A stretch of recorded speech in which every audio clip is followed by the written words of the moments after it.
Lainey Kerrigan, reporting from the Capitol Hill Zoo. I'm here at the chimpanzee habitat. Cut! I cannot work with that thing. He's just a chimpanzee. He's naturally attracted to large yellow objects. Lainey Kerrigan works for Channel 4 News in Seattle, and she's very ambitious, kind of takes herself very seriously. You're late. I'm not late, you're early. And yet, because she's so serious about perfection, she's slightly funny. Great apartment, great man, great friends. Thank you. I can honestly say at this moment, my life is perfect.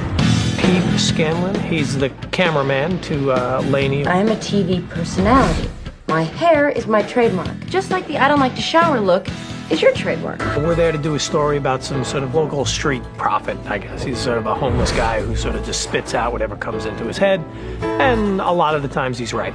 405 will be obstructed by a 3-car accident late this afternoon. Thanks, man. My pleasure. A lot of times I know when we see people on the streets, homeless people and so forth, sometimes they seem to be speaking to people that we don't see. Well, he is one of these kind of people, but actually there is somebody on the other end. He just picks up vibrations, from the air. He does a kind of a meditation and screams out his predictions. Well, you heard him, folks. The Seahawks are going to win, and tomorrow it's going to hail. And next Thursday you're going to die.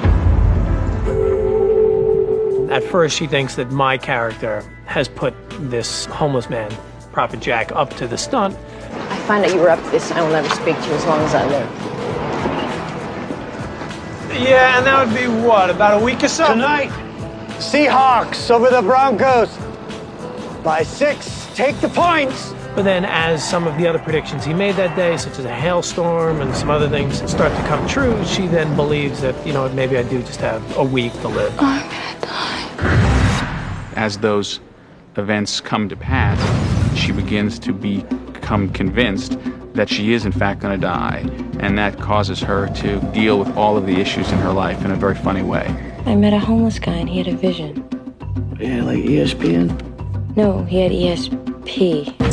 There's no N. I wasn't gonna work. I was gonna just spend time at home with my family and do other things.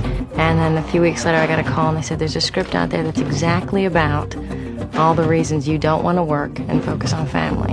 When I read it, it meant so much to me, and I thought it was a beautiful message in it. And also, I'd never done a comedy. I thought it was a challenge because I read it thinking there's no way I could possibly play a woman like this because I'm far too serious. I've been thinking about life and what's meaningful. Take a deep breath. You see, that feels good, doesn't it? Oh my God, you're trying to have sex. I am not trying to have sex with you.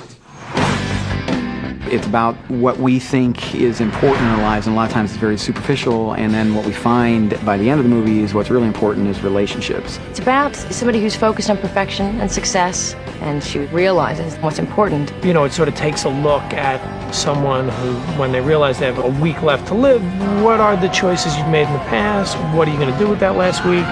So it's actually, unlike a lot of films, I think it's got something to say and something positive to say. If you change the path that you're currently on, the outcome is going to be different. But I've worked so hard on this one.